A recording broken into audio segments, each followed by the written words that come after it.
It's taken time and strength, but signs of healing are all around the Adelaide Hills. Fresh shoots are sprouting on the blackened trees on the property where Ray and James Rollovink's home once stood in Lobethal. So this would have been veranda. You can't even tell anymore. As smoke closed in around the town, James and Ray packed their things and evacuated, leaving a neighbour who tried to defend their home. All he said was, "Look, I'm really sorry, but I can't save it." It was like a thunderbolt. I mean, we had our plan and everything, but you still don't think it's going to happen to you, especially if you live, like, we live very close to town, and so we didn't really think it would get us, even though we were prepared for it. Yeah. Their 1990s house, like most in the Adelaide Hills, was built before modern bushfire resilience standards came in. A year on, the Rollovinks have sold their block and say their next place will have to tick certain boxes. That's the first consideration. Is it defensible? Is there enough clearing around it? Does it have the, standalone pump, diesel, or whatever it might be? Has it got a driveway the fireys can get up? Yeah. A few doors down, Adam Wynett is having similar thoughts about his future home. A year ago today, he saved 3 properties, including his business, but had to watch his own house burn. It knocked the wind out of me to see, my dream of a forever home smouldering on fire and basically crunched in on itself.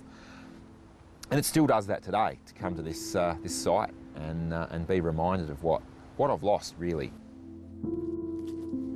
Adam Wynett seriously considered moving from his property in Lobethal, but now the dust has settled, he's seeing a clearer picture of how he can rebuild and make his place safer.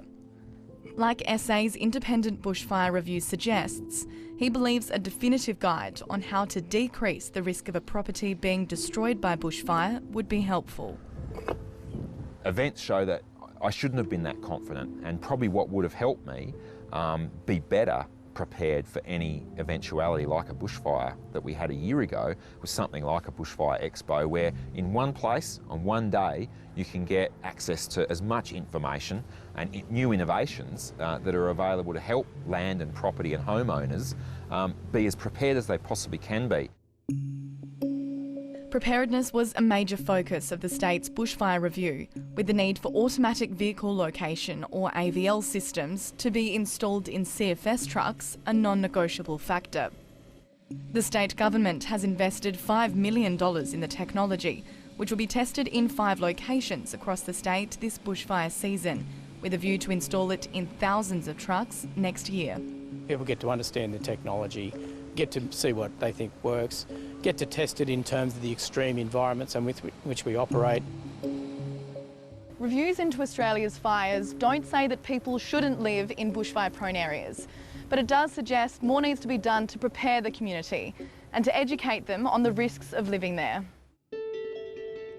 Information Tina Zaddo, who lives on the other side of Lobethal, has already acted on. I did the Fiery Women course, and that was really, really informative in every way. I've got a firefighting pump, and my son's looking for a trailer so he can set up a mobile unit. So all those sort of things will be put in place, and hopefully it'll never ever happen again. Tina Zaddo is now waiting for plans to rebuild a home, but won't be able to build what she had. Like many, she was underinsured by $100,000. She's choosing to focus on building her happiness in other ways. I haven't touched clay for many years, and I think it's time, and hopefully that'll just give me something else to think about rather than the rebuild or the clean up of the property.